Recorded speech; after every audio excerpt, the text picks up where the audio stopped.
So here is the big picture again. So start off with an overview of the digestive system. Basically, the goal is to break things down into small enough molecules that you can then absorb through the, and get into your body and use for nutrition. Layers of the GI tract wall. Anyone remember the 4 general layers of the GI tract wall? What's the innermost layer called? That's the mucosa. Then what's beneath the mucosa? Submucosa. And then what's beneath that? Muscularis.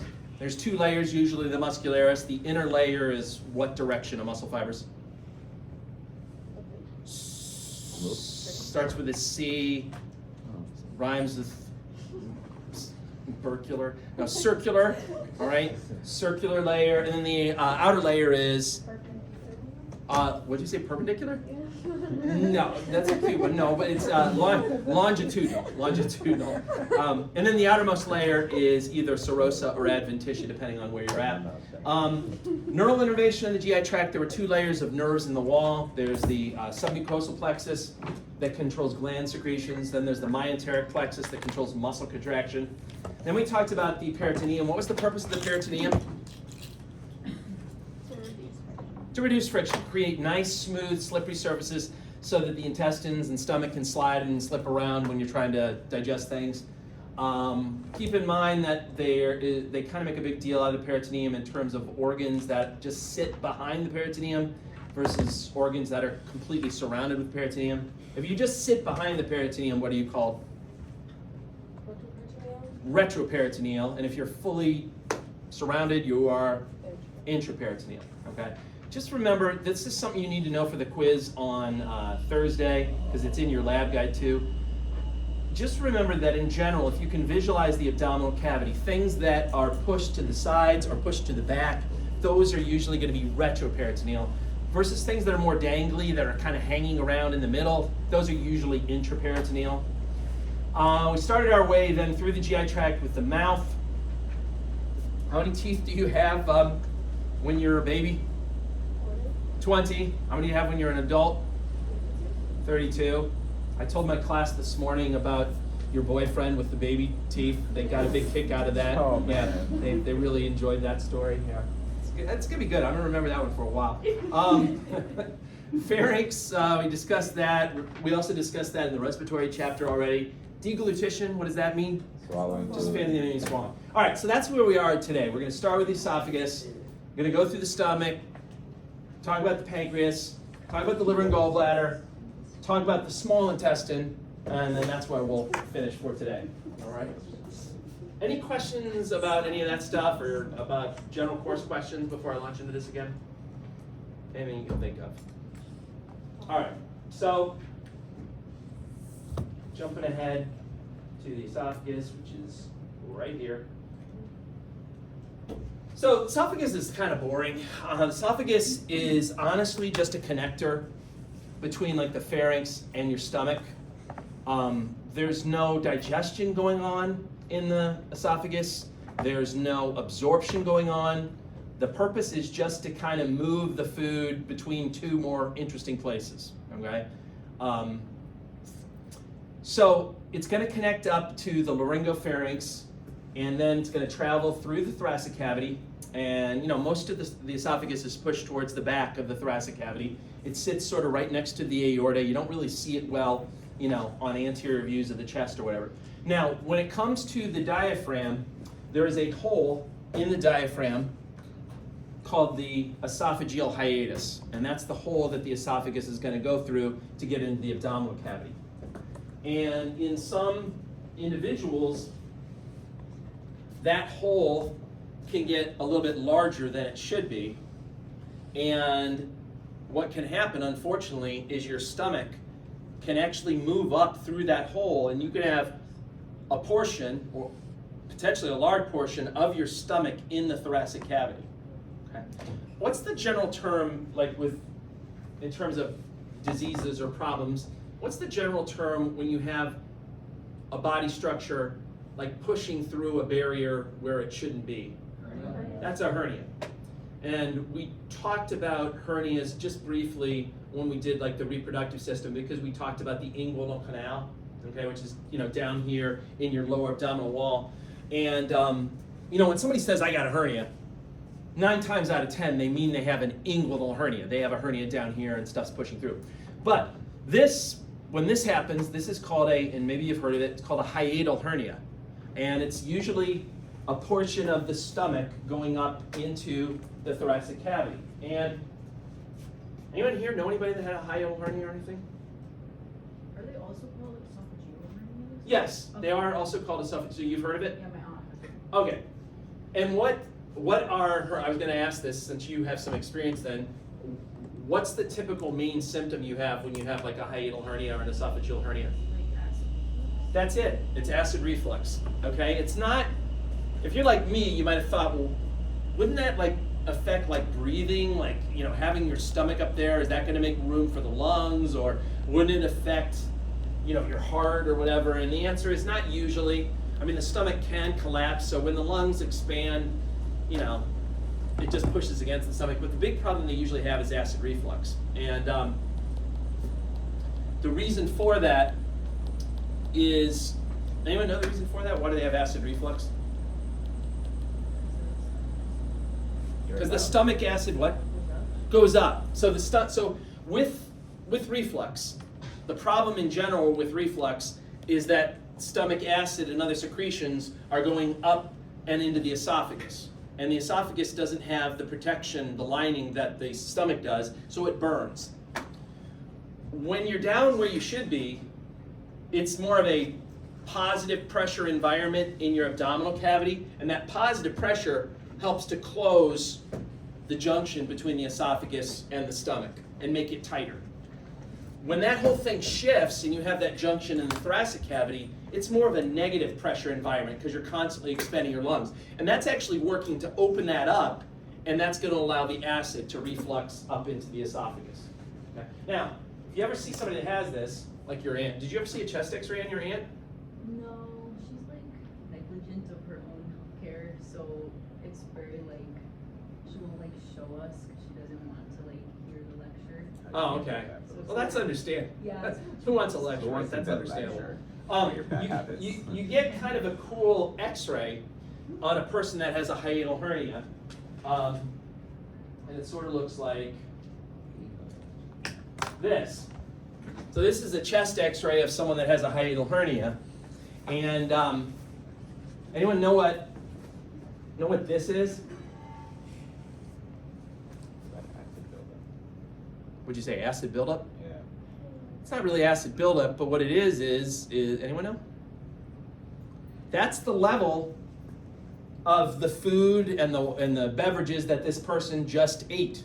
Okay? This is an upright chest x-ray. That's important that you do the chest x-ray upright. If you do it laying down, you won't see this line. But assuming that they just ate or drank something recently and you take an upright chest x-ray, you'll see a fluid line. Now that's normal. You should see that on people, but you should see that line down here in your abdominal cavity. You're seeing it up in the thoracic cavity, which means that part of their stomach is up in the thoracic cavity. Okay? So that's a hiatal hernia or an esophageal hernia. And again, it's not, I mean, honestly, depending on the person, if it's like an older person and they're just having reflux and maybe you can control it with medications, you might not do anything for it. Did your aunt, did she have any operation or anything? No. No. I think that's like, they're advising her that she should. Oh, okay.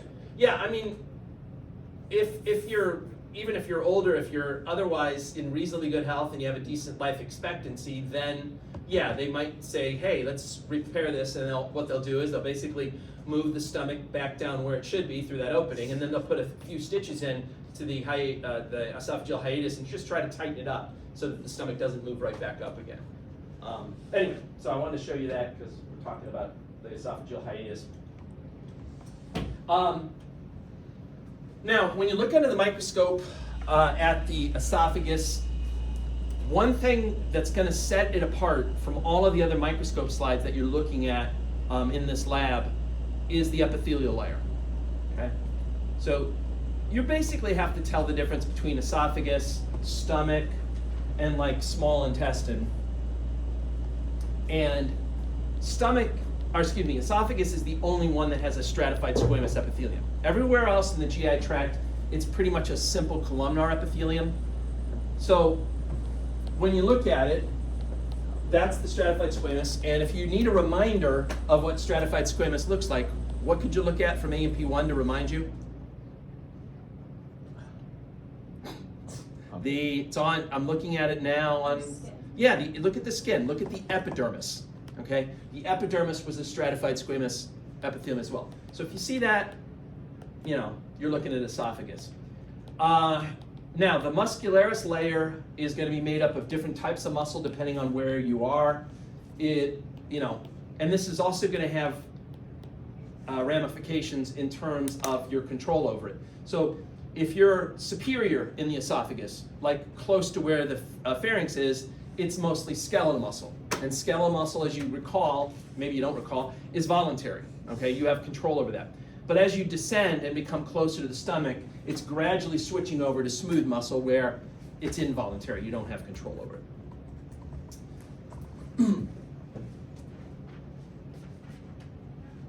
Now, there are two doors, if you will, essentially, sphincters technically, that allow you to get into and out of the esophagus. I kind of tangentially referred to the other one before, the junction between the esophagus and the stomach. The one that gives a lot of people trouble, that's called the lower esophageal sphincter, okay? And it's a muscle that's basically built into the wall of the lower esophagus. And we'll talk more about that. That's the one that gives people the heartburn and the problems and the GERD. We'll get into that. The other one at the other end, it's not shown in this diagram, but where the pharynx is connected to the esophagus, that's the upper esophageal sphincter. That's actually made not by a muscle that's built into the esophagus, but by a separate muscle that's attached to the cricoid cartilage of your larynx, and then it circles around the esophagus, forms a ring around the esophagus, and then it reattaches to the cricoid cartilage. And that's called the cricopharyngeus muscle. And when that muscle contracts, it's basically forming this upper esophageal sphincter. It's controlling the entryway into the esophagus. People usually don't have problems with the upper esophageal sphincter, okay? That's not usually a problem. There are swallowing issues where it can be affected, but most people have when they have problems, they usually have problems with the lower esophageal sphincter. If you're the type of person, anyone in here really good at like burping? Yes. Yeah? Oh, I love the confidence. Can you say anything? An alphabet? Yeah, and they're like, oh my God, oh wow, Oh, wow, that's that's awesome. important. Yeah. You can't like say hello or anything. No, How's but it in going? middle school, No, me and stop. my friends, This is style. we didn't do the alphabet. Oh my God, that's I can do awesome. the alphabet, but I'm Yeah, not but gonna I do can't it. You can't do it anymore. Yeah. All right. Or you don't want to do it. Anyway, Give me a beer. give you a beer. That's all you need. So people that are good at like burping out words, they're good at controlling that cricopharyngeus muscle. They're good at controlling the upper esophageal sphincter. Okay, the ability to burp out words means you have pretty good control of the upper esophageal sphincter. All right, so let's talk about the other sphincter though, the one that gives people trouble. That's the lower esophageal sphincter, and if it's not tight enough, if it's not squeezing tight enough, stomach contents, acid, enzymes, etc., they can move their way up into the esophagus. The esophagus doesn't have the mucus layer and the other protection that the stomach does, and so when the acid goes up there, it becomes painful and you get heartburn. And the fancy name for that is GERD, gastroesophageal reflux disease. What can you do to prevent GERD? Anyone know? Take Tums. Well, that's not really preventing it. That's sort of like treating it after it happened. Anyone know?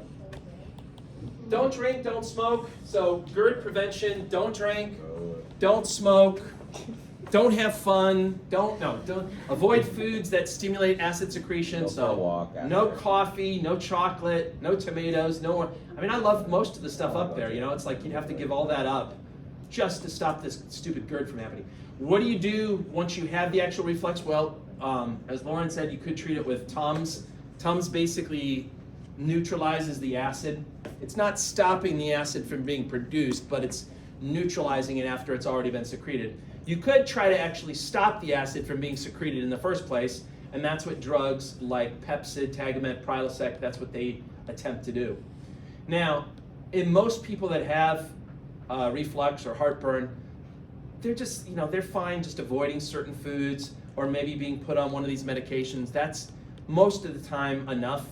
But there are some individuals that those just don't work, and they may be candidates for a type of operation.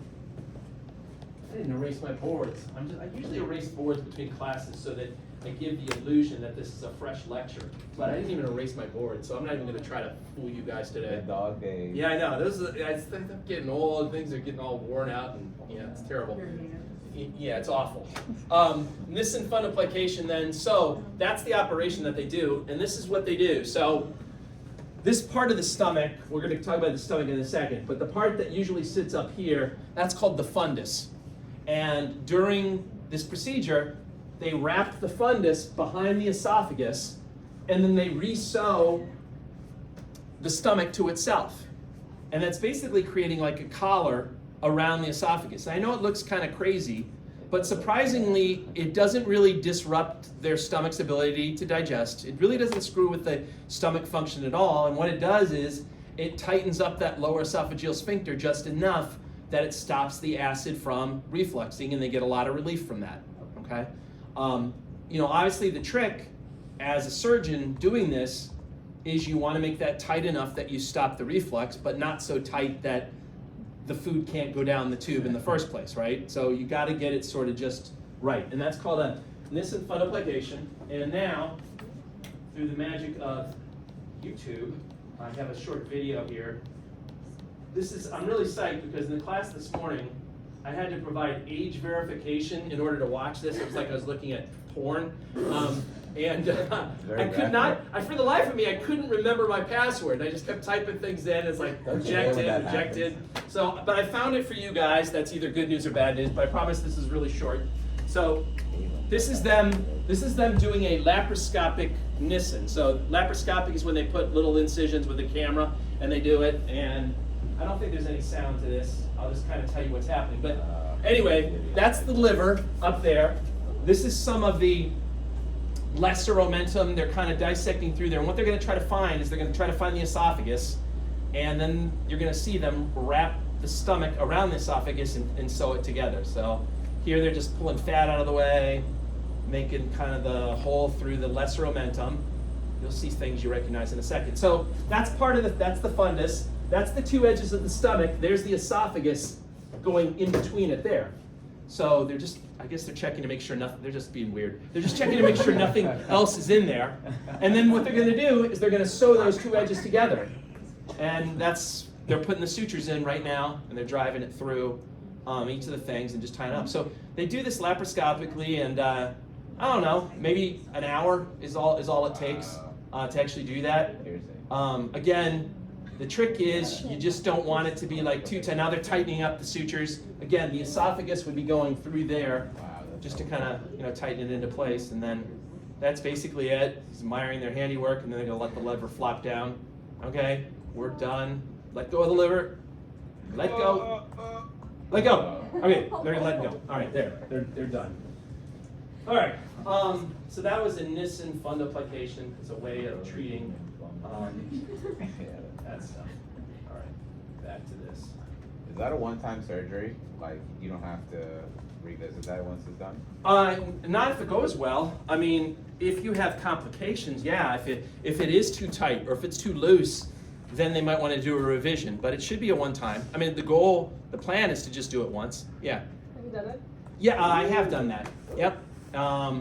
And I don't remember anyone. Was that y'all?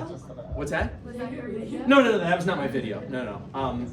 I did it back in like the pre-YouTube days. But I don't remember anyone coming back with a complication when I did it. I mean, I didn't get sued or anything. Yeah, I don't mean to boast, but yeah, I didn't get sued.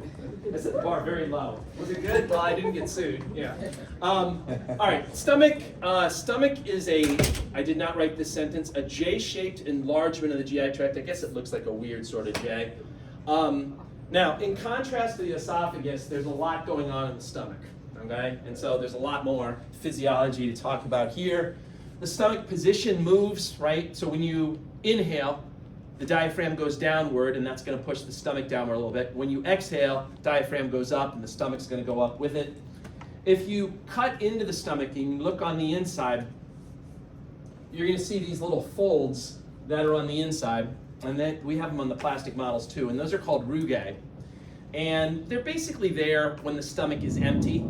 As soon as the stomach starts to fill up with food and the wall of the stomach gets stretched, those things disappear. So it's just kind of the, when you see them when the stomach's empty. This is something you could be asked about on the quiz that's on Thursday or on the next lab practical. Make sure you spell it that way. You don't know how many times I've looked for that answer and I've seen the word reggae, which is a genre of Jamaican music, right? I don't. And you enjoy it so much. It's rugae, not reggae.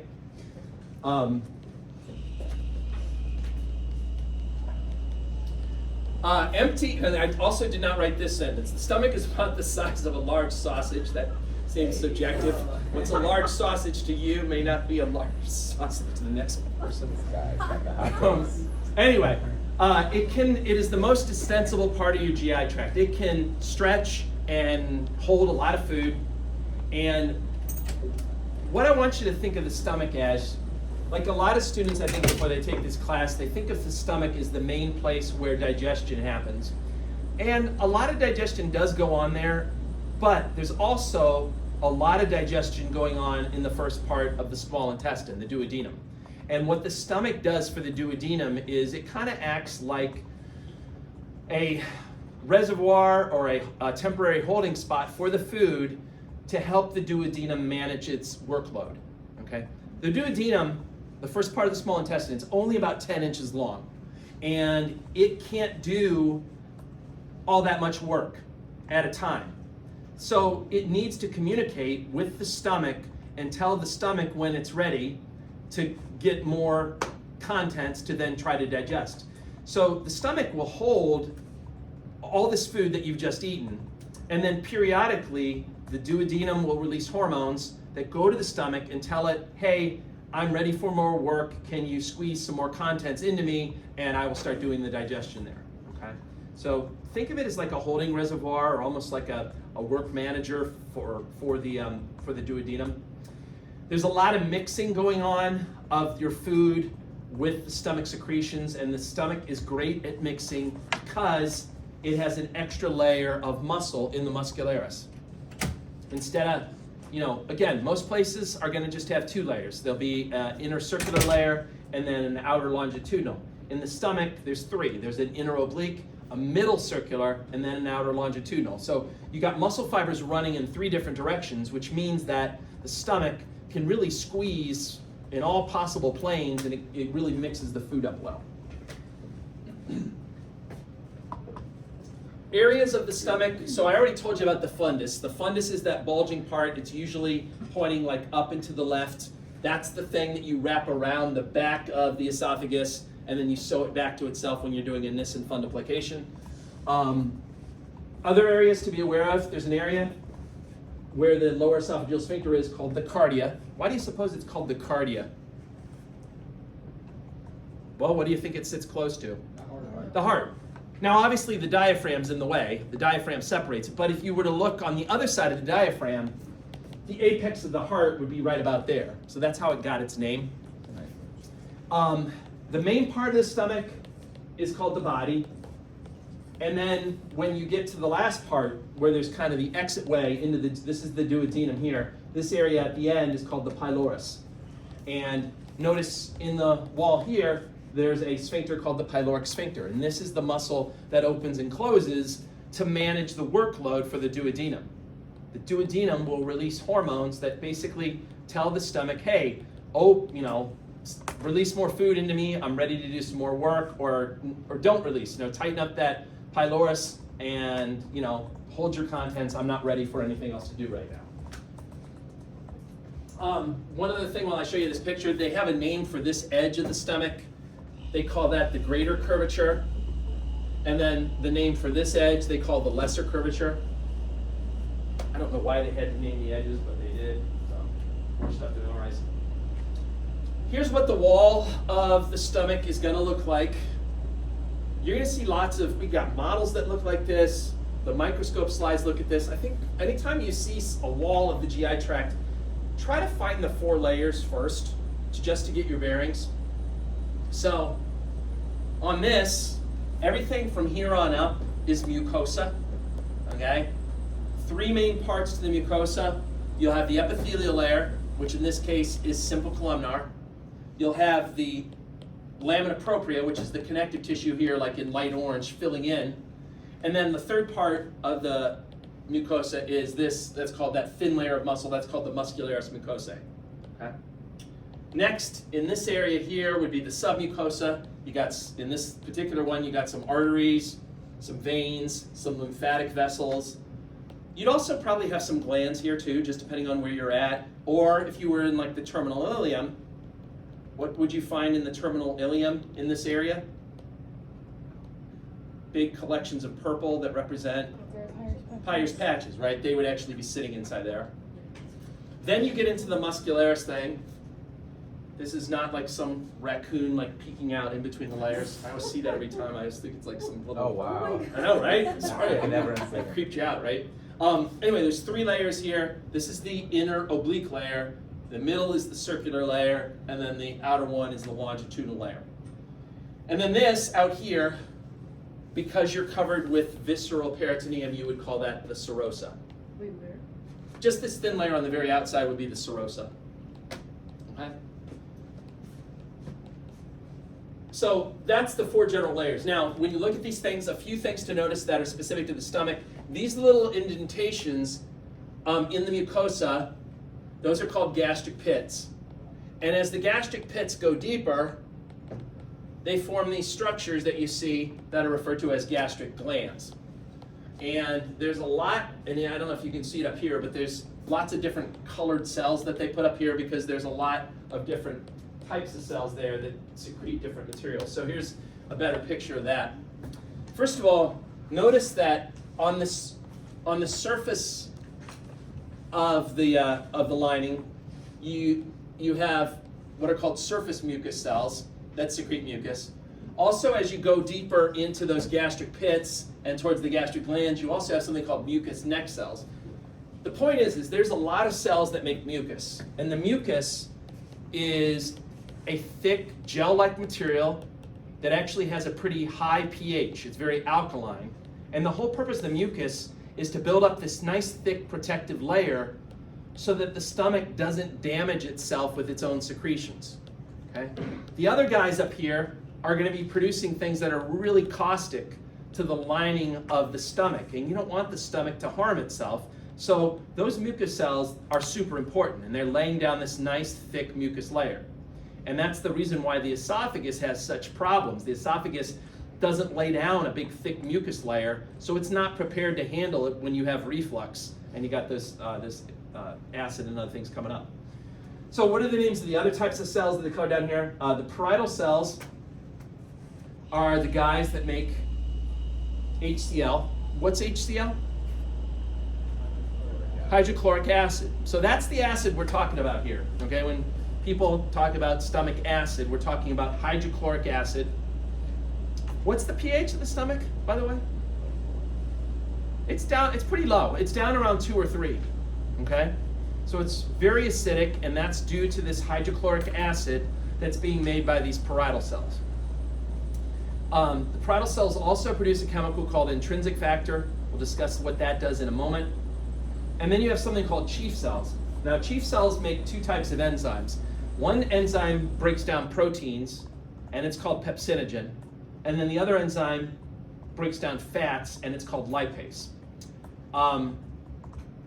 And I'll discuss more about those in a moment as well. And then lastly, you have some special cells called G cells that make a hormone called gastrin. And gastrin sort of acts in a paracrine manner. What does the word paracrine mean? Going back to the endocrine chapter. You're like, that was... No, it's local. It's local. Like it is local. It affects nearby cells. Yeah, that's right. I was starting to get nervous when you answered. You were so enthusiastic. That's right. Yeah, it affects nearby cells.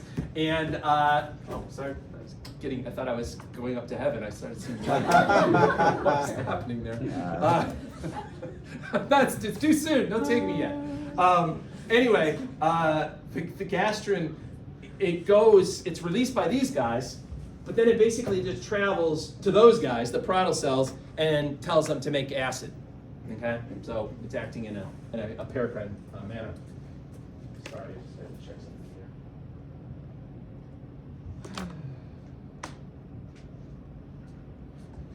Hold on.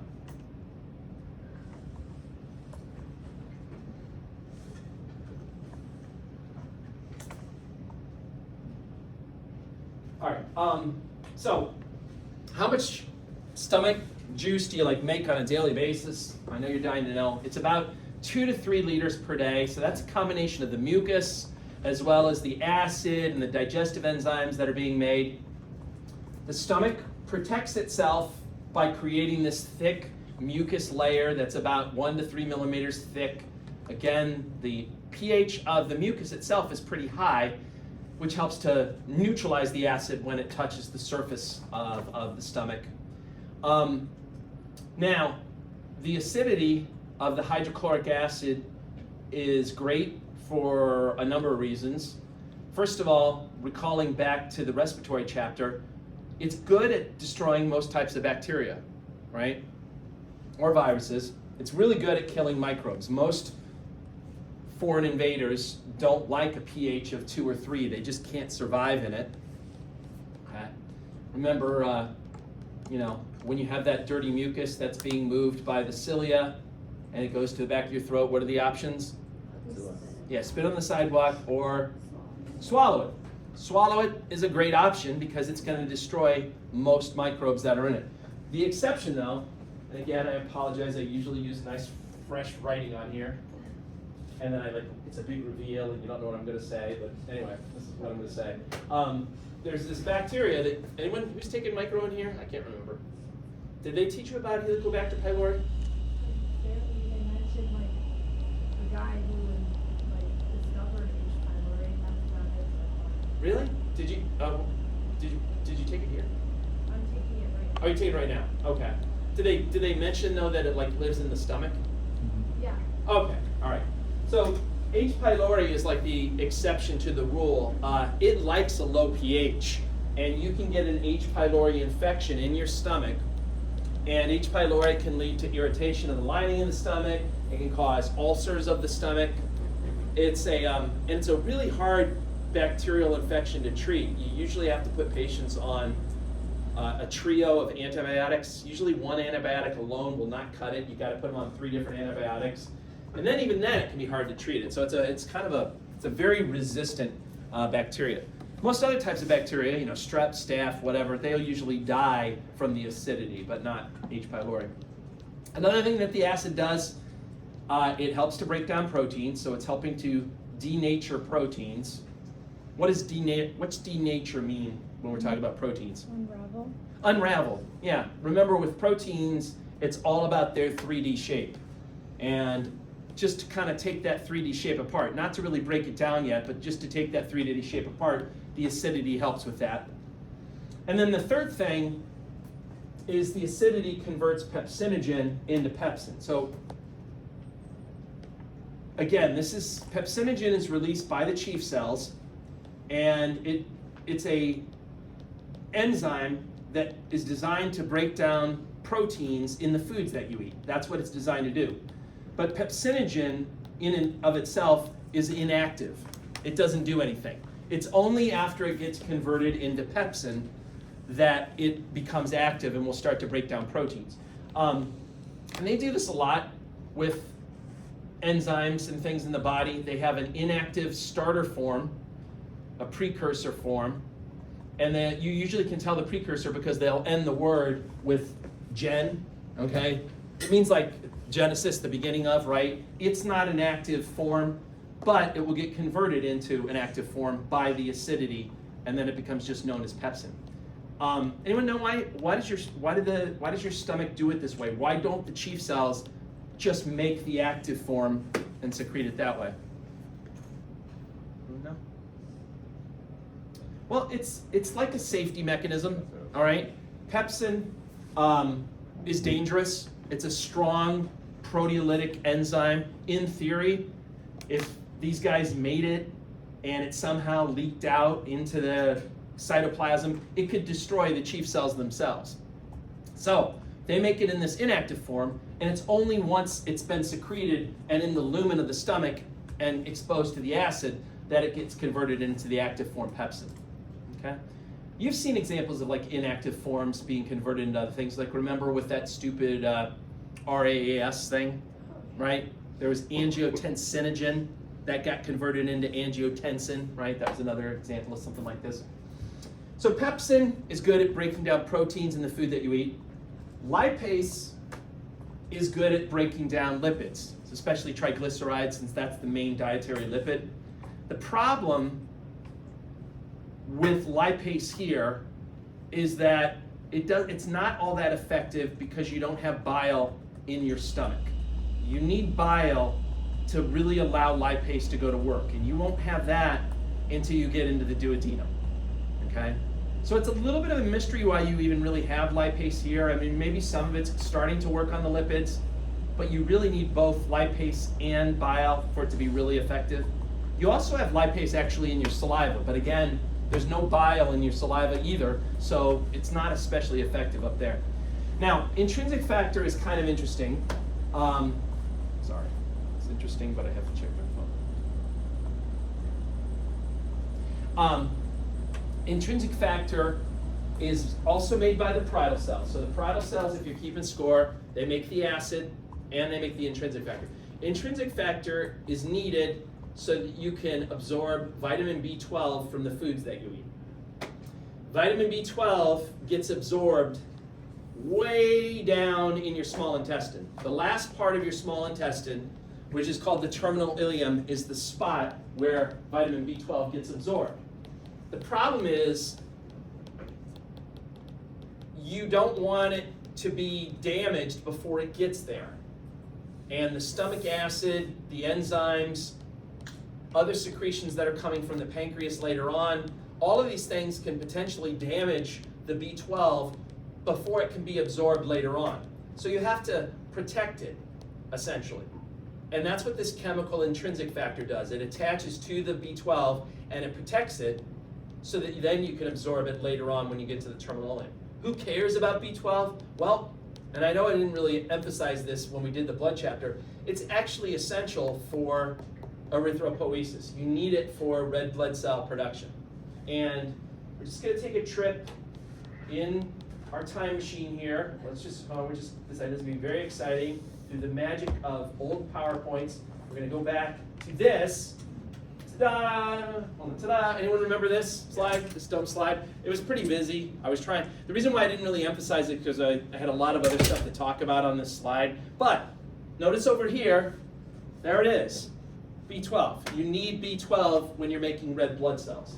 And this actually leads to something that's a little bit interesting if you find these kind of things interesting.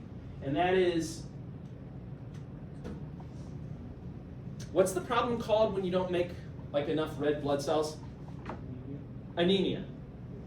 You can actually get an anemia from stomach problems, okay? If you have gastritis, inflammation of the stomach, ulcers in your stomach, if you damage the parietal cells and they're not able to produce intrinsic factor, this gets destroyed, you get a vitamin B12 deficiency, and guess what? Next thing you know, you're anemic from that because you can't make your red blood cells. So it's kind of interesting how different organ systems can kind of connect and lead to some pretty interesting diseases. And there's a name for, did I write it over? Oh, it's covered up. This will be like a big reveal. Good, you don't even get to see it. Anyone know the name for that type of anemia? That's called stomach-associated anemia, or SA. No, it's not. I just made that up. It's called, what is it called? I don't remember the name. It's called, it's not called SA, but please don't say that. It's called pernicious anemia. Pernicious anemia. Anyone know what the word pernicious means? It just means like bad, like really bad, or vile. That's what it technically means. So this is like really bad anemia. It's kind of a stupid name for it, but that's what it goes by, pernicious anemia. So another clinical correlation with your stomach is, ulcers and irritation of the stomach lining. There has to be, when you get irritation or ulcers, it's because there's an imbalance between the caustic secretions and the mucus protection. So either you have too much of those secretions or you have not enough of the protective mucus layer, one or the other, and that's going to lead to irritation of the stomach. And if it continues, you may actually start to get like an ulcer forming where you're getting like a hole through the stomach. One of the things that can lead to irritation of the stomach that you guys probably know is if you're on medications like ibuprofen or aspirin, NSAIDs, non-steroidal anti-inflammatory drugs. Anyone know how they cause ulcers? Or how they irritate the stomach? So these drugs, I did already write this up here. I did plan on erasing this, just so you know. I had a student that stayed after, she was chatting my ear off, she just would not shut up, and I couldn't erase this, so I apologize in advance. I'm gonna throw this student under the bus. He's too chatty. All right. Anyway, the way that ibuprofen or aspirin work is they block an enzyme that leads to the formation of prostaglandins. If you remember, prostaglandins are hormones, they're tissue hormones that promote inflammation, pain, all that bad stuff that you don't like. So these drugs work by blocking the enzyme called cyclooxygenase that leads to the formation of prostaglandins. So when you're on these, you're stopping the prostaglandins, which eliminates the pain and all the other bad things that you think of with inflammation, okay? That's how they're anti-inflammatory.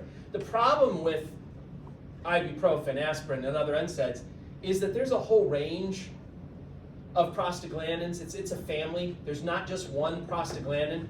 And while some prostaglandins promote inflammation, there are other prostaglandins that actually do good things like protect the lining of your stomach. When you take those drugs, they block the formation of all prostaglandins. So you get the good with the bad. You get the anti-inflammatory effect, but you're also prone to ulcers of the stomach because of that. About 35 years ago or something, pharmaceutical companies figured out that there's different enzymes that lead to the different types of prostaglandins, and they identified one called cyclooxygenase 2. And they found if you just block cyclooxygenase 2, or COX-2, that would stop the formation of the inflammatory prostaglandins, but still allow you to make the good prostaglandins that protect the lining of your stomach. So if you've heard about drugs like Celebrex or Vioxx, those are COX-2 inhibitors. They just specifically, they're designed for people that need to take NSAIDs on a long-term basis, but they don't want to get like stomach irritation, okay? Like if you had osteoarthritis, right? You might need to take those medications every day to reduce the inflammation. Those people would be at risk for getting stomach problems, so they count those drugs. I think Celebrex is still on the market. They pulled Vioxx off the market though, because unfortunately it caused heart attacks too. So, No problem. it's like we got good news and bad news.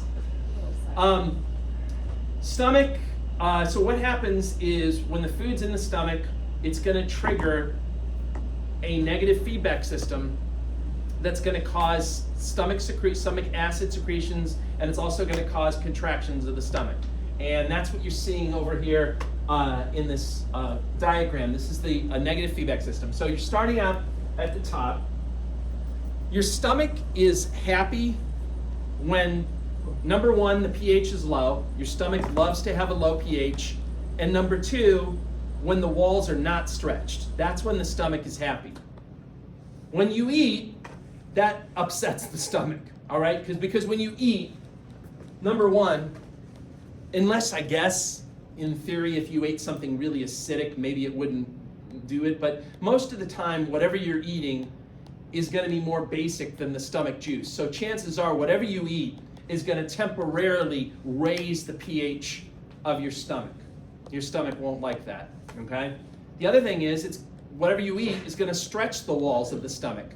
It's gonna distend the stomach. The stomach's not gonna like that either. So high pH, distension on the stomach wall, that's going to trigger then what's going to be detected by chemoreceptors that detect the change in pH. It's going to be detected by stretch receptors that detect the distension that's taking place.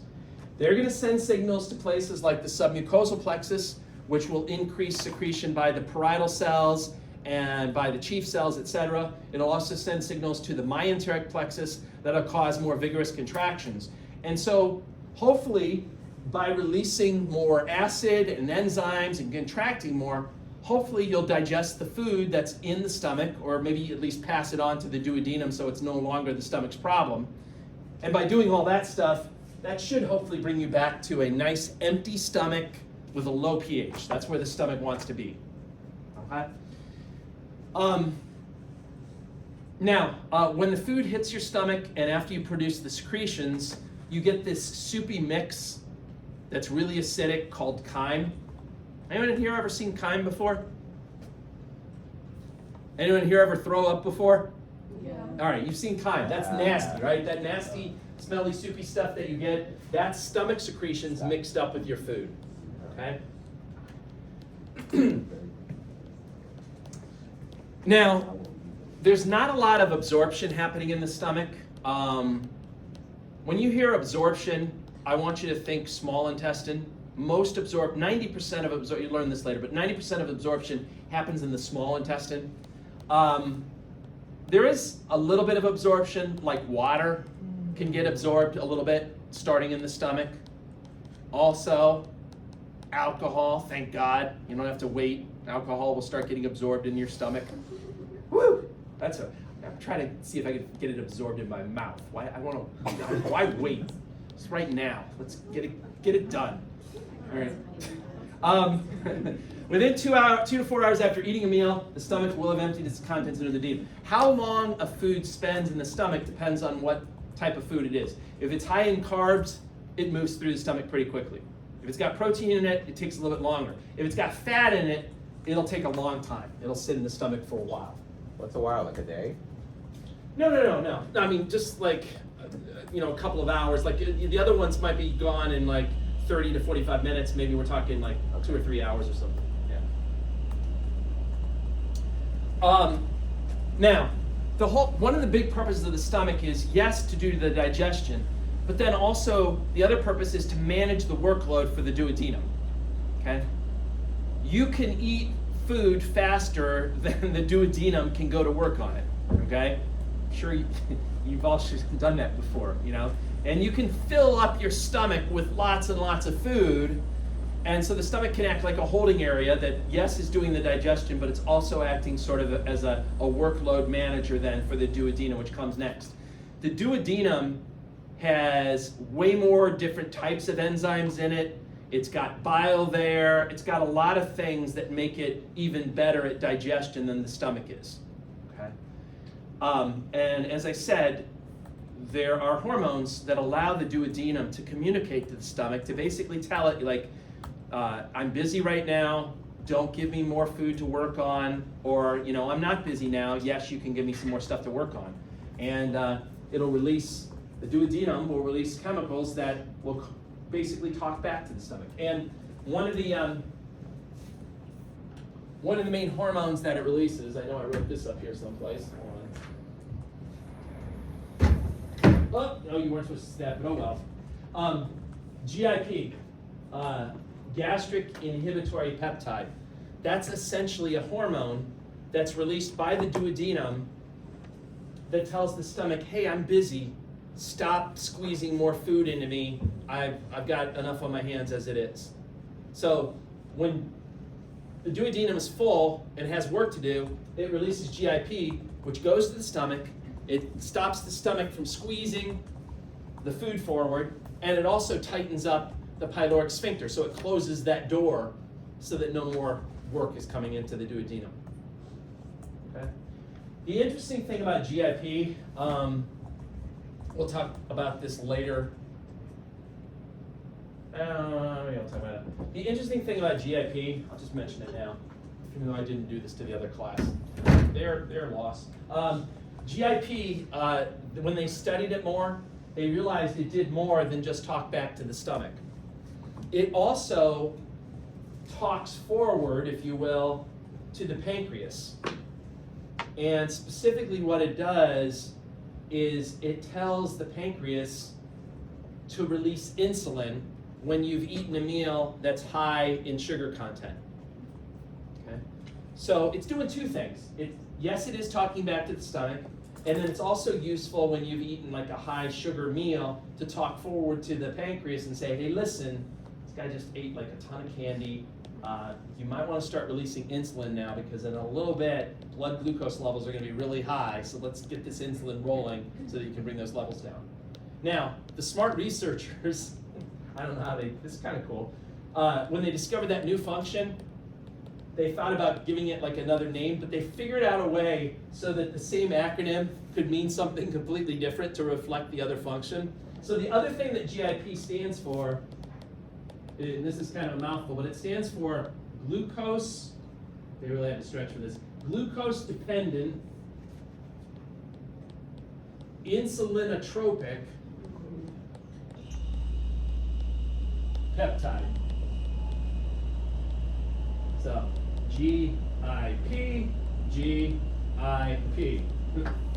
And that just reflects the fact that it does what it says, what I just said. It will go forward to the pancreas and tell the pancreas to release insulin when you've eaten a fatty tub and you've eaten sugary meal. All right. Speaking of the pancreas, sorry, I should stop for a second. Any questions about the stomach? Anything over the stomach?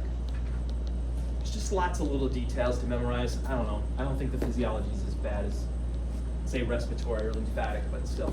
All right, pancreas. You already know the pancreas. You did this in endocrine chapter. It's oblong gland. Remember, it's kind of weird when it comes to the peritoneum. There's three parts to the pancreas: the head, the body, and the tail. The head and the body are retroperitoneal, but the tail, which kind of goes up and connects to the spleen, the tail is intraperitoneal. So that's kind of weird. What does the pancreas do? Well, obviously the endocrine part is making insulin and glucagon, etc. But the exocrine part is making important digestive enzymes, a whole bunch of ones that digest proteins, one that digests fat, one that digests carbs. So a lot of different enzymes. It's also producing a lot of sodium bicarbonate, which is really important because that acts to buffer the acidity of the chyme that's coming from the stomach. Okay, the chyme that's coming from the stomach is going to have a pH of like 2 or 3. First of all, the duodenum is not prepared to handle that acidity. The walls of the duodenum are not protected with thick mucus the way that the stomach is. So you can get ulcers of the duodenum very quickly if it weren't for the fact that you got a lot of sodium bicarbonate coming from the pancreas that basically neutralizes that acidity. So it's important for that. The other reason why the sodium bicarbonate is important is because most of those enzymes only work at a higher pH. They're tuned to work at a more neutral pH. They don't function properly at a pH of 2 or 3, so you want to raise the pH for that reason. Under the microscope, going way back to endocrine, maybe you remember this, maybe you don't, but when we looked at the pancreas under the microscope, you really had to search to find the pancreatic islets or the islets of Langerhans. And that's because they only make up 1%. Most of the pancreas are the acini, and that's the part that we're talking about now. The acini are the guys that make the digestive enzymes, that make the bicarbonate fluid. That's the guys we're focusing on now, not on the islets. So on this diagram over here, just to get your bearings, this thing that looks like the letter C, that's the duodenum, and it surrounds this part of the pancreas. That's the head. So that's that, as well as the entire duodenum. That's all retroperitoneal. Then as you go like sort of out into the middle area, that's the body. That's also retroperitoneal. But then when you come to this last little section, and by the way, this is where the spleen would be over here, this part is going to be intraperitoneal. How much pancreatic juice do you make a day? 1 to 1.5 liters. It increases the pH so that those digestive enzymes can work. So what are the digestive enzymes that we're talking about? First of all, there's one that breaks down carbs called amylase. If you recall from last week, you had this exact same enzyme in your saliva. So there's a little bit of redundancy here. I guess if there were maybe a little bit of starch that slipped through the cracks in your mouth and didn't get hit by the amylase up there, then the pancreas is like, all right, I got your back. I got some more amylase down here to break it down here. Lots of enzymes are devoted to breaking down proteins. Trypsin, chymotrypsin, carboxypeptidase, elastase. Those are all different enzymes that break down proteins. When you break down proteins, it's sort of a stepwise process. You start with the entire protein. You break it into smaller chains of amino acids called polypeptides. You break it then into dipeptides, which are made up of 2 amino acids. And then eventually, you got to break it into the individual amino acids. And that's why you have so many different protein digesting enzymes. And then finally, once again, we have lipase. This is the exact same lipase that's in the stomach, and it's also actually in the saliva. But in the stomach and the saliva, it doesn't get to work because you don't have any bile there. And I'll explain why that is critical in a second. Any questions about the pancreas? All right, so the liver and the gallbladder, a couple of things to know here. So liver is the body's heaviest gland. It's the second largest organ. What's the first largest organ? Your skin. Good. They like to divide the liver into 2 lobes that are divided by the falciform ligament. Anyone remember what the falciform ligament did from last week? The greater omentum. Okay, it's a peritoneal fold like the greater omentum. You're right, it's in the same category, but it's different from the greater. What does it actually do? Do you remember? Anyone remember what it does? I think you're about to say it. It keeps things in place. So the falciform ligament, it attaches the liver to like the diaphragm and to the entire abdominal wall. So it's really what's in charge of suspending that liver and keeping it in the right upper quadrant. As it turns out, it's also an anatomical landmark for the 2 different lobes, okay? So on the one side over here, this is the left lobe, and then on the right side, that's the right lobe. Notice obviously that the right lobe is a lot bigger than the left lobe. If you look under a microscope at the liver, you're gonna see lots and lots of these hexagon-shaped things that are called hepatic lobules. And that's kind of where the action is taking place. There's a lot of blood flowing through the liver because, if you recall, there were 2 ways that blood got into the liver. What were the 2 ways that blood got into the liver? Hepatic artery. Hepatic artery, Hepatic portal. hepatic portal vein, okay? By the way, I don't know if I mentioned this before, but when you have a solid organ and you're looking at it from the outside, there's one really good way to tell that there's a lot of blood in an organ. Anyone know the good way to tell if there's blood in an organ? Is it the color of it, right? It's the color. When you see an organ that looks reddish brown, like the liver, or like the kidneys, or like the lungs, for example, or even like your skeletal muscle, the reason why those organs all have that reddish brown kind of color is because they have a lot of blood flow through them, okay? Anyway, this is the hepatic lobule, and in the very middle of it is something called the central vein. All these little blue passageways that you see going out there, those are blood capillaries. And if you recall from the blood vessel chapter, specifically, those are sinusoids, okay? In terms of permeability, where did the sinusoids rank? They were the whattest. They're the most permeable, right? Remember, they're the ones that have big holes in their walls where cells can actually go through.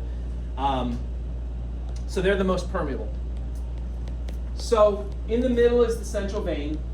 You got these little capillaries called sinusoids, shown in blue. And then on some of the corners, you have what are called portal triads. So here's one, there's another one. And the reason why they're called triads is because they have 3 things in them. One is going to be a little branch of the hepatic portal vein. One is going to be a little branch of the hepatic artery. And then the other one is going to be a little branch of your bile ducts. Okay? And in a second, I'm going to show you how blood flows through the hepatic lobule versus how bile flows. And they go in opposite directions. Okay? Now, all the little cells that you see in there, those little liver cells, those are hepatocytes. Hepatocytes are great at chemistry. They love converting proteins into carbs, carbs into proteins, fats into carbs, fats into proteins. You know, they love doing all these chemical reactions, so they're really good at that. They're also good at detoxification, okay? Anyone remember going way back in AP1, what organelles are important for detoxification? Lysosomes? Um, No, peroxisomes. Thank you. So perioxysomes, and then one other one. Smooth ER, okay? There's lots of smooth ER and there's lots of peroxisomes in those hepatocytes so that they can do the detoxification. Remember, the whole point of that hepatic portal circulation that you learned about in the blood vessel chapter was so that when you eat something and you absorb the nutrients into the vein, into the capillaries that make up your small intestine, the purpose was then to take that into the hepatic portal vein and bring all that stuff into the liver, mostly so that the hepatocytes can examine that stuff, that blood that's coming in, and if you ate anything or drank anything that was potentially harmful, they're going to try to detoxify it. They're going to try to change it and make it into something that's not harmful before they send it out to the rest of your body. Okay? Yeah. Maybe a silly question, but how does it figure out what's harmful or not to the body? No, that's not a silly question. I mean, I guess, I guess if it somehow proves to be toxic to cells or physically hurt cells, then it will classify it as being toxic, you know? I mean, they have some crazy ideas, like what they think is toxic, right? They think alcohol's toxic, right? Ugh, right? We know that's not true. Anyway, whatever they think is toxic, it's a good question. I mean, I imagine if it damages your body cells, they're going to classify it as toxic. Okay? So that's what's going on with the hepatocytes. Now, a few other non-digestive liver functions. Don't forget, the liver is the place where old geriatric red blood cells go to die. How long do red blood cells live? 120 days, not a second longer. They come through there. They're all nervous. They're dressed in out-of-date clothing. They're forgetting things. Their hands are shaking. They're showing their old driver's license or whatever. They're like, "You're too old. Get out of here." And then they just pull them out of the circulation and kill them. Right? That's it. It's a club for young people. No oldies are allowed. It's also a spot where they make heparin. Heparin's an anticoagulant. You have a little bit of heparin in your blood to kind of keep it thin, to act almost to reduce the viscosity a little bit. Also, don't forget you also have some clotting proteins that are already in there too, like prothrombin, fibrinogen, not to mention albumin. Albumin is the most common protein in your plasma. All of those, those proteins just don't magically appear. Somebody had to make them, and it's the liver who made them, okay? Also too, the liver is a stop-off point in the process of making vitamin D. Where does vitamin D synthesis begin in your body? Skin, provided you get enough sunlight. But you don't get the final version of vitamin D in your skin. The vitamin D then has to go to your liver. It works its magic, but then that's still not the final version of vitamin D. Anyone remember where it had to go after the liver to become the final version? What did you say? Somebody, I think, said it. What did you say? Kidneys. It has to go to the kidneys, and it gets converted into calcitriol, which is the active form of vitamin D. Anyone remember what vitamin D does once you have the active form? It helps absorb what?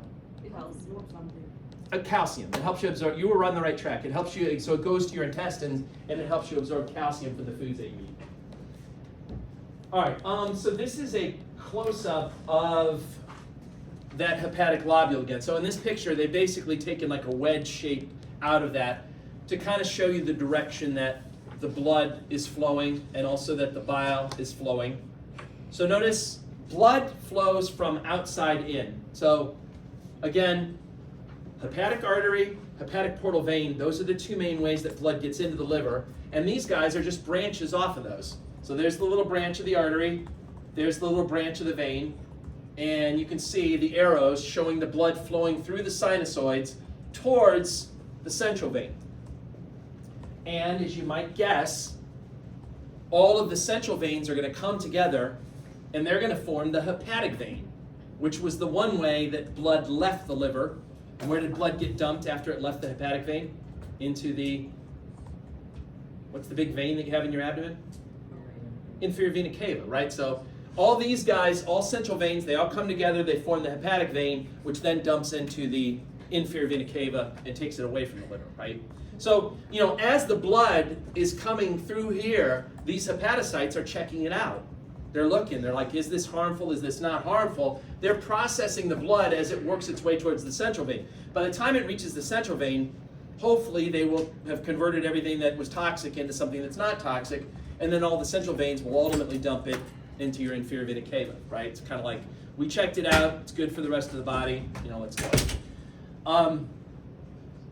Notice sitting, oh, I'll get to that in a second.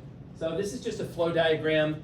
It's kind of similar to what was in the blood vessel chapter, showing you the blood flow. So two ways that blood gets into it, right? Oxygenated blood comes from the hepatic artery. Nutrient-rich blood containing nutrients that you've just absorbed from your foods, that's coming from the hepatic portal vein. They both empty into branches that are in the corners of the hepatic lobule, and then the blood flows from outside towards the middle where the central vein is. All of the central veins of all of the hepatic lobules then eventually kind of merge, and they form the hepatic vein, which then dumps into the inferior vena cava and obviously back to the right atrium.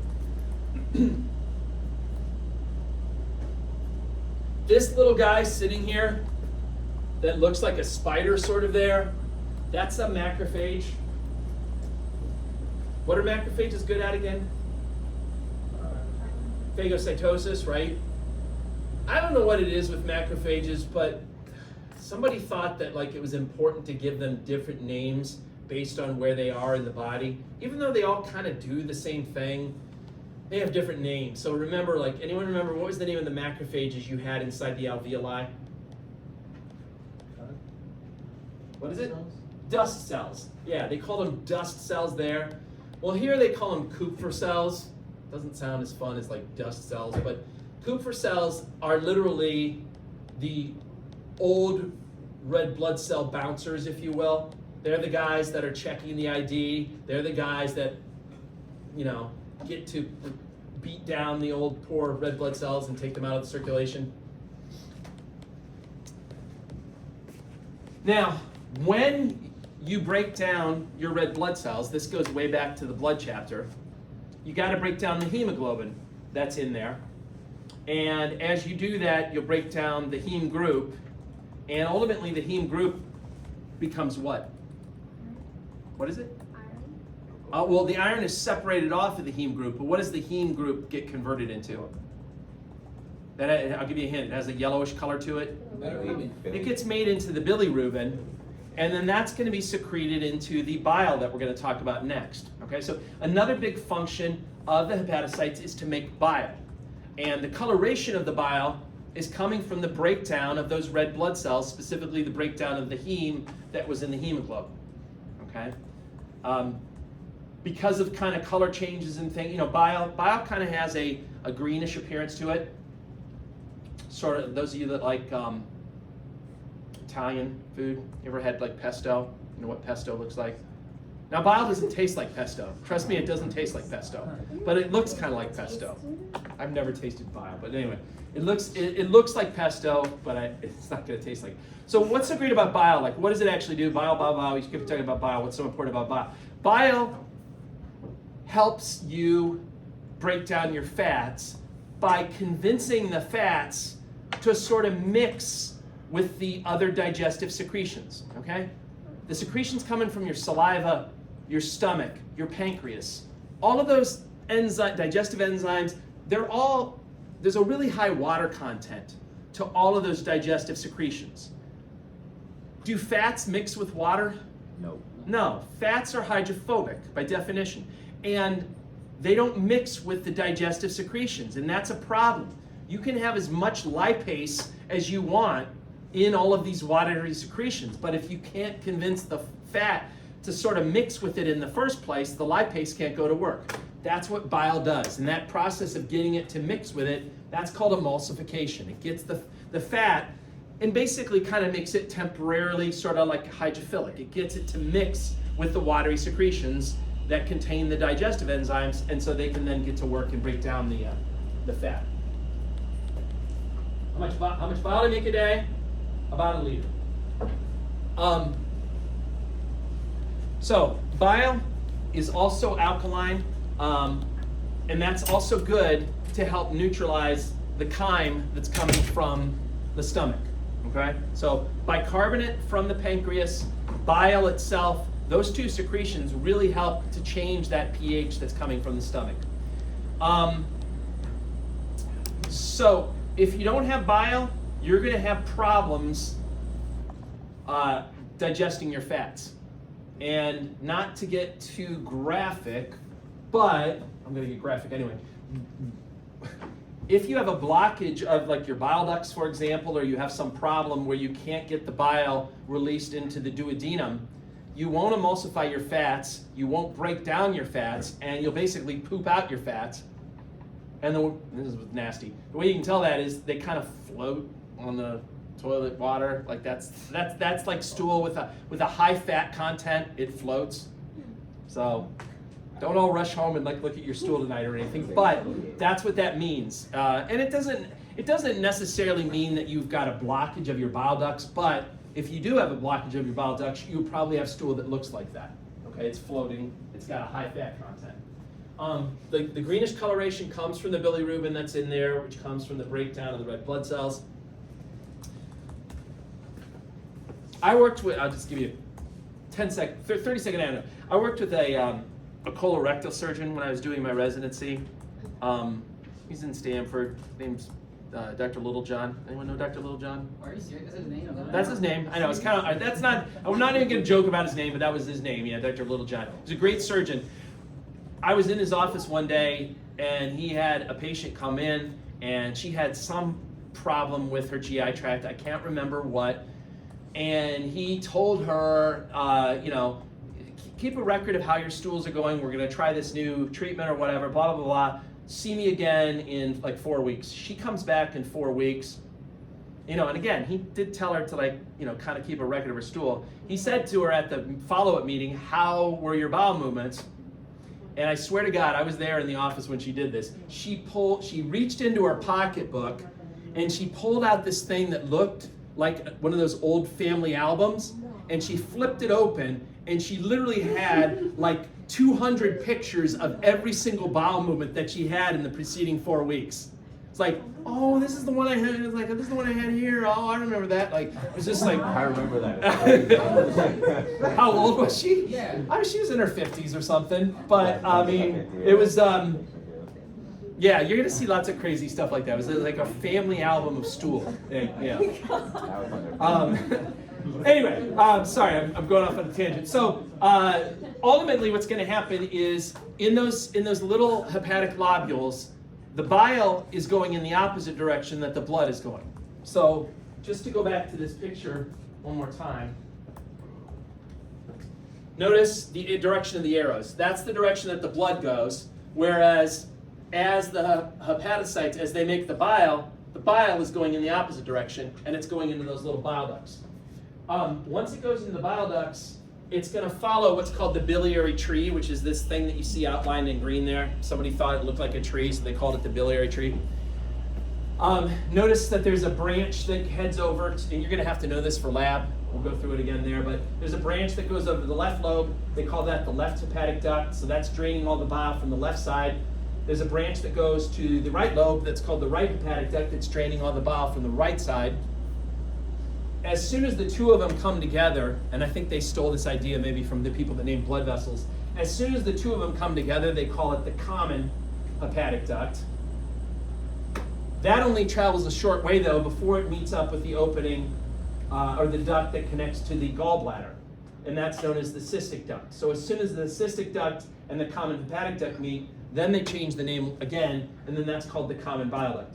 The common bile duct goes down behind the duodenum, goes up behind and through the pancreas, and it'll actually connect up with the pancreatic duct, and I'll show you that picture here in a moment. But so ultimately, all bile, as well as all pancreatic secretions, they're being dumped into the duodenum. And that's why I say there's a lot of digestion going on inside the duodenum.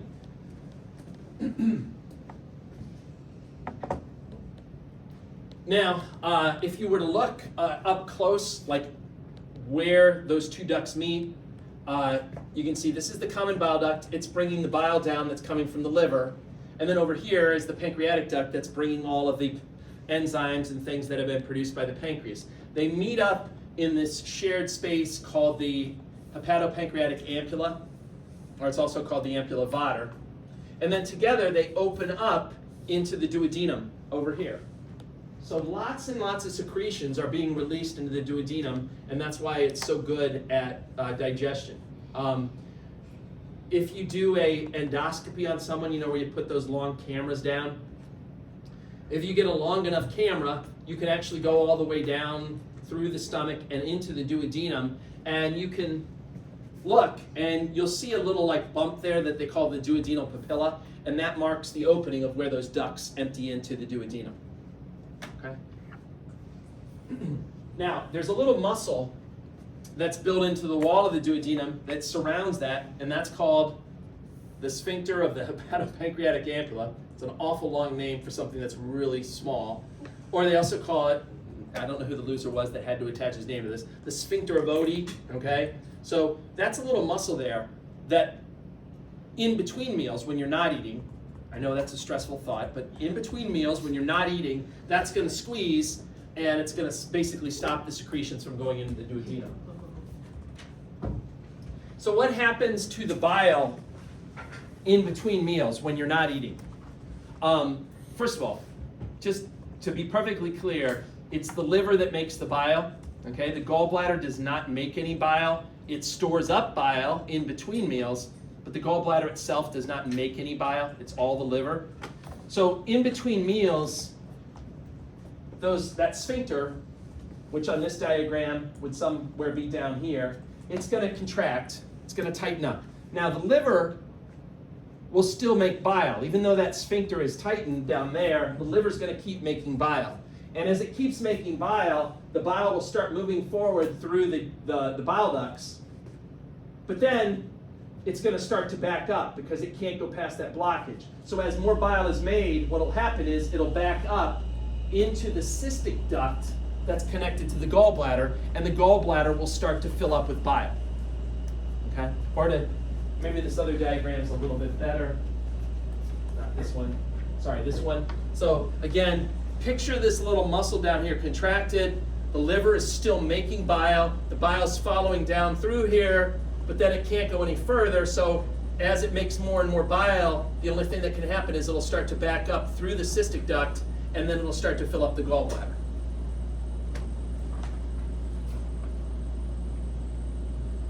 So what happens then is when you do eat a meal, you should have this nice big filled up gallbladder that has a lot of bile in it.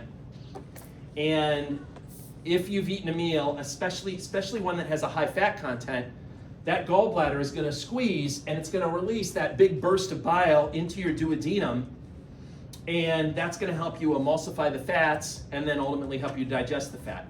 Okay? So it's storing it up in between meals just so that you can get a big burst, presumptively, if you're eating like a fatty meal. Now, if you don't eat a big fatty meal, it's not going to probably squeeze as much, okay?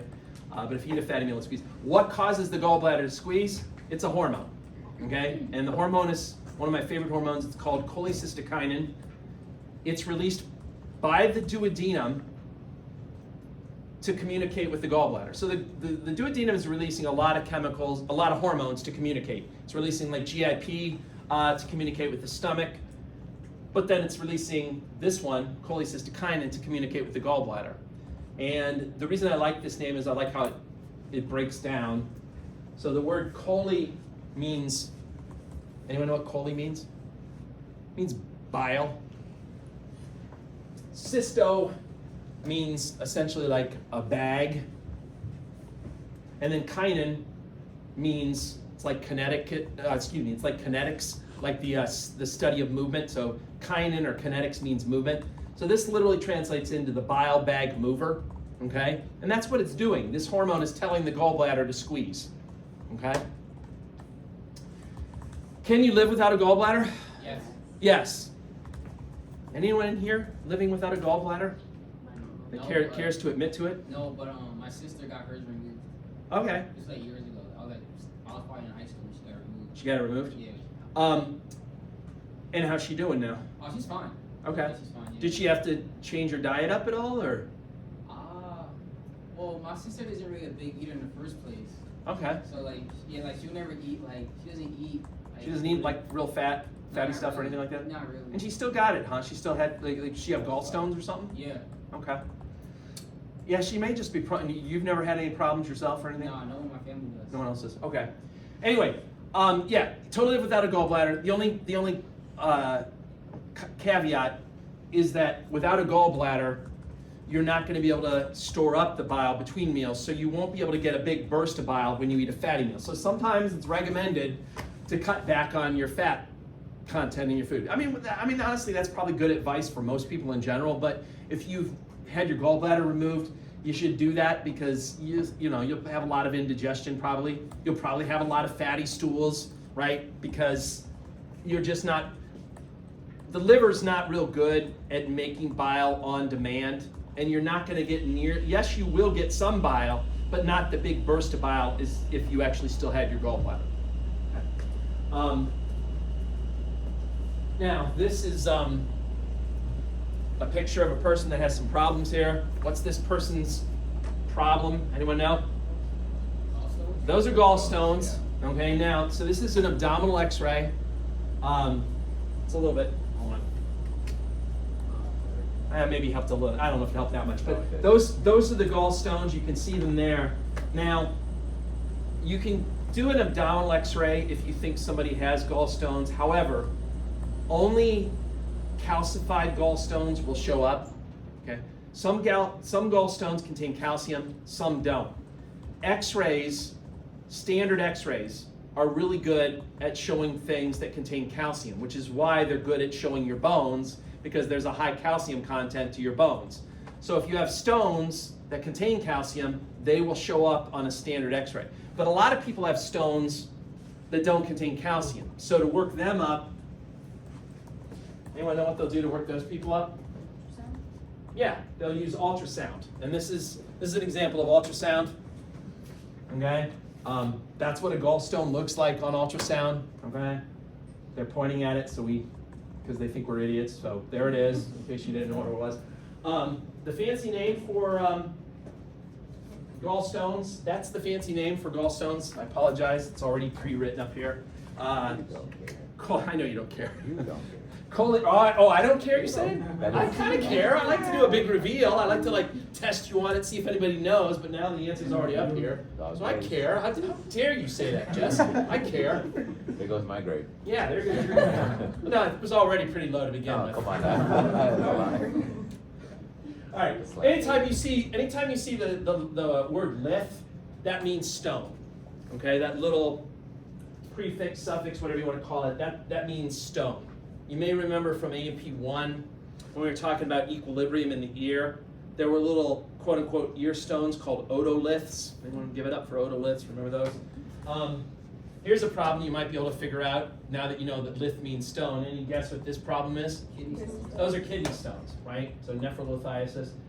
By the way, between the two of them, I've had neither, knock on wood, but from what I know, this is the one I would not want to have, right? Kidney stones really hurt bad. I've seen a lot of people with kidney stones. It doesn't look fun. So how do you take out a gallbladder? I know you're dying to know, so let me show you. So you do, in the old days, they used to make a big incision in the right upper quadrant and open you up that way, and you'd probably stay in the hospital for at least 2 days. Now, for the last 30 to 40 years, they do it laparoscopically with a camera, kind of like they did the Nissen before. They're putting a camera in. They're making other than small incisions to put the instruments in. Anytime you do laparoscopic surgery, the first incision you make is in the belly button area, okay? Because that's where you're gonna put the camera in. So this is the camera, kind of lift up on the abdominal wall, you make a little incision, you very carefully make this incision so that you don't damage anything underneath, and then you put this big camera in. The reason, anyone know why you do that one first? Exploratory. Well, you want the camera, well, that's one possibility, but you want this camera in, visualizing stuff on the inside, so that then you can start poking those other holes in and not be worried about damaging anything when you poke the other holes in. So you put the camera in first, okay? The other thing on the camera is this little tube here. That's connected up to gas in the room. Usually they inflate the abdomen with CO2.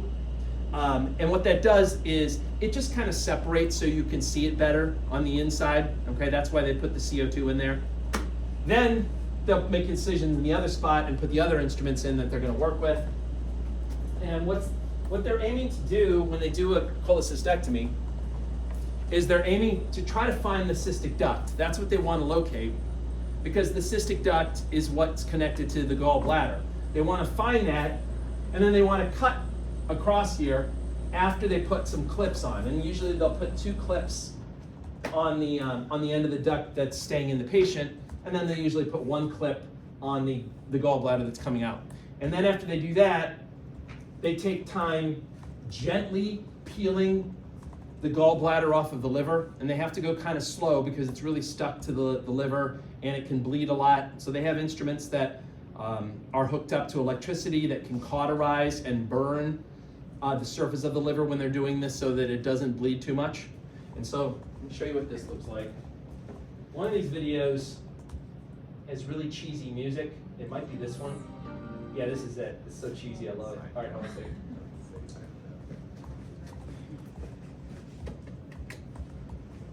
So they've already got the camera in, and you're seeing them poke some of the other holes in for the other instruments. You see it down there on the left. Okay, so poking in. Here's another one coming through. They're poking through. Okay, still got one more they want to put in, I think. They're poking through. All right. Oh, the music. Yeah, isn't that great? Don't anyone fall asleep on me in here. So there's the gallbladder. All right, they're kind of lifting it up there, and this is all sort of lesser omentum and fat that's in the lesser omentum. They're going to have to clear that away so that they can find the cystic duct first. And you're starting to see the cystic duct show up there, but they really want to clear this away. The important thing is to go slow here because they want to make sure that they don't mistake the cystic duct for one of the other ducts, like the common bile duct, and accidentally cut that, because that's like an instant lawsuit, and it's big problems if you cut the wrong duct. So they want to get all this fat out of the way, and that thing, that grabber, is actually hooked up to electricity, so it's also burning as it grabs, so if there's any tiny blood vessels in there, it'll stop them from bleeding as it's like doing that. So there's the cystic duct. There's still some little tissue that's attached, but now they're putting the clips on, and they'll put 2 down in the part on the stump that they're leaving behind. Is that machine that does the clipping also like hot? No, that's not hot. It's like a crumber. Yeah, it is kind of like that. Now he'll flip this around, I think. Yeah, flip it around. Then they'll put the 1 clip that's going to stay with the gallbladder, and then they'll put some scissors in, and they'll cut right there between the other ones. There's the scissors. Snip, it pulled away. And then, this is the toughest part. This is where they pull the gallbladder off the liver bed, and they kind of have to go slow. That thing's burning, and it's kind of taking it off there. And come on. And what they'll do then is they'll pull the whole gallbladder out through the hole that they made in the belly button. That's usually the biggest opening. Okay, they'll pull it out. So it comes out of your belly button. It comes out of your belly button. Yeah. And I don't know, they were just trying to gross you out there. I don't know why they opened it up with that too. Now, it can get a lot worse than that. There can be some pretty amazing gallstones that you can find once you take these things out. So there's one where, yeah, I mean, all it honestly takes, this person obviously has a ton, and they were probably in misery, but all it takes is just one of these guys, and what'll happen is it'll act like a ball valve, and every time the gallbladder tries to squeeze when you're eating a fatty meal, that little stone will slip to where the opening is with the cystic duct, and it'll cover it up, and the gallbladder won't be able to squeeze its contents out, and that'll cause a lot of pain. So usually people that have gallstones, they're experiencing pain around the time that they eat, especially when it's like a fatty food. Okay, so it doesn't need to be that impressive. Wait, let me show you one more. It can get worse. That's like one nasty stone that was in a person. You can imagine how painful that must have been. So it would get pretty bad. Sorry, Jess, did you have a question? I wanted to ask, I know in the liver you can remove some of the kidney stones, like through medication, maybe like laser surgery or something. Gallbladder doesn't offer anything similar to that, or? Remove some of the gallstones, you're saying? Yeah. Yeah, so yes, you can remove just the gallstones themselves, but what they found is that people that are prone to forming stones in the first place, they'll probably just keep doing it again and again and again. So it's sort of like a preventative effort too. Yeah. All right, let me just quickly cruise through the small intestine, then I'll let you guys take your break. So 3 regions of the small intestine: duodenum, jejunum, and ileum in order. When you hear duodenum, think digestion. When you hear the other 2, think absorption. Okay, by the time you've moved on to the jejunum and the ileum, you're trying to absorb the nutrients into your body. There's contractions that are going on inside the small intestine. Some of the contractions are sort of simultaneous contractions designed to mix up the food that's in there. Those are called segmentations. Other contractions are more sequential contractions called migrating motility complexes that are designed to move the food forward. So like one contraction here, the food moves forward, then the next, then the next, then the next. So there's a difference sort of in the purpose of these types of contractions. If you look at the lining of the small intestine, there's going to be little folds on the lining. Those folds are called the circular folds or the plica circularis. They sort of kind of look like rugae that are inside the stomach, but these guys don't disappear, okay? The rugae will disappear when the stomach stretches. These guys don't disappear. The purpose of these circular folds is to increase the surface area for absorption. I'll show you what I mean by that in a moment. The other thing you'll see in the small intestine when you look under the microscope are villi. Villi are these finger-like projections that you see going up here. And then if you get a really powerful microscope and you look, you might see things on the surface of the villi called microvilli. And they basically look like cilia, except they don't move. All right, cilia, like you have in the respiratory tract, they're designed to move things along. Microvilli don't move. Their purpose isn't to move things along. Microvilli are there to increase the surface area available for absorption. So the circular folds or the plica circularis, whatever you want to call it, the villi, the microvilli, all of those things, the purpose is to create a greater surface area for absorption. The more surface area available, the easier it is to absorb the nutrients from the foods that you eat.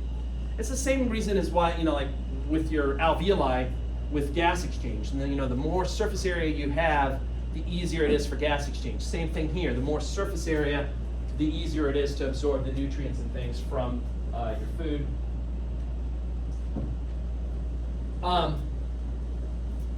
Now, there are some enzymes that are in the that are like in the duodenum. But the interesting thing is most of the enzymes that are in the duodenum are actually not secreted by the duodenum itself. They're secreted by either the pancreas or they're present in the bile. So the duodenum itself, it does not have a lot of its own secretions. It's relying on secretions from the liver and from the pancreas to help it out.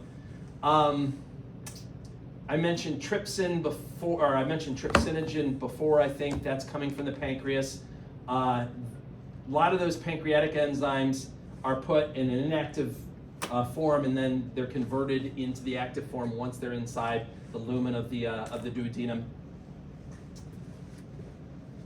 Now, there are some enzymes that are in the duodenum, but they're not secreted. Instead, they're actually embedded in the lining of the duodenum. Specifically, they're embedded in those microvilli. And somebody, I don't know, some cutesy was like looking at the microvilli under the microscope, and they thought it looked like a brush. So they call that, another term for like the microvilli, they call them the brush border, okay? And the enzymes there are sometimes referred to as brush border enzymes. These are enzymes that help with digestion, but unlike most of the digestive enzymes, they're not secreted. They're embedded in the cell membrane of the cells that are there. And a good example of a brush border enzyme that I'm sure you guys have all heard of is lactase. What does lactase do? Is it for dairy? Yeah, it breaks down the lactose sugar that's in like milk and other dairy products. That's a brush border enzyme. It's in the lining of the duodenum in the microvilli. By the time you get to the jejunum and the ileum, it's all about absorption. 90% of the absorption that happens in your digestive system is happening in the small intestine, either in the jejunum or in the ileum. This is information we already covered, I think, maybe in the lymphatic chapter. But remember, when you break down proteins or you break down carbs, they're going to get absorbed through the wall of the small intestine, and they're going to get picked up by blood capillaries. When you absorb fats, they're going to get broken down, and they're going to be absorbed into lymphatic capillaries. And what was the name for the lymphatic capillaries? Lacteals, right? They're going to get absorbed into these things called lacteals. The reason why they get absorbed into lacteals is because the fats get converted into these relatively large molecules called chylomicrons. And chylomicrons are too big to be picked up by blood capillaries. And if you recall from the lymphatic chapter, lymphatic capillaries are more porous than blood capillaries are. They have bigger openings, so that's kind of why it happens. So this is a diagram just showing you that. You can see in the blood is where you have like amino acids, monosaccharides, things from proteins and carbs that are broken down. Whereas in the lacteals, that's where you see those chylomicrons that come from the fats. Okay. Remember, it doesn't really matter that they're going into the lacteals because all of your lymphatics ultimately drain into your subclavian vein. So it's all eventually going into the blood anyway. It's just delayed a little bit. Okay. All right, that's all I want to say for today. I know that was a lot. Any questions about that stuff? So go ahead, take your break, do what you want to. If you want to look at those models back there, do it.